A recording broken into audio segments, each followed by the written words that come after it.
தமிழ்நாட்டின் முதல் ஆம்னி பேருந்து பெண் ஓட்டுநர். நான் வந்து MA B.Ed கம்ப்ளீட் பண்ணியிருக்கேனுங்க. என்னங்க நம்பவே முடியல, ஒரு டீச்சர் பஸ் டிரைவரா இருக்கீங்க, நான் சுத்தமா நம்பவே முடியல. MA B.Ed பள்ளி ஆசிரியை பணியை உதறிவிட்டு கணவரோடு கை கோர்த்து ஒரு வெற்றி பயணம்.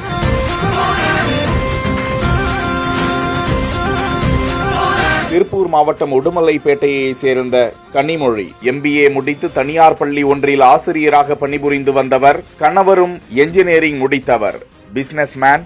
அவருக்கு சொந்தமாக டிராவல்ஸ் வைத்து இயக்க வேண்டும் என்ற கனவு இருந்ததாம். அவருக்கு உறுதுணையாக இருக்க வேண்டும் என தானும் பயிற்சி மேற்கொண்டு ஹெவி லைசென்ஸ் பெற்று களம் இறங்கி இருப்பதாக தெரிவிக்கிறார். 40 பயணிகளை ஏற்றிக்கொண்டு பத்திரமாகவும் சொகுசாகவும் அவர்களை பாதுகாப்பாகவும் இந்த பெண் இயக்கி செல்கிறார் என்ற நம்பிக்கையை கொடுத்து அவர்களை பத்திரமாக இறக்கிவிடும் போது பயணிகள் கூறும் வார்த்தை தனக்கு பெரும் ஊக்குவிப்பாக இருப்பதாக கூறுகிறார். இதில் இருக்கும் சவால்கள் என்னவென்றால், விழா காலங்களில் இருக்கும் போக்குவரத்து நெருக்கடிக்கிடையே பேருந்தின் கிளச்சை அமுக்கி அமுக்கி காலே வலிக்கும் என்றும் மொத்த எனர்ஜியும் அப்போது போய்விடும் என்றும் பேருந்து ஓட்டுநர்கள் மிகுந்த கடினப்பட்டுதான் ஒவ்வொரு முறையும் இயக்கி செல்கிறார்கள்.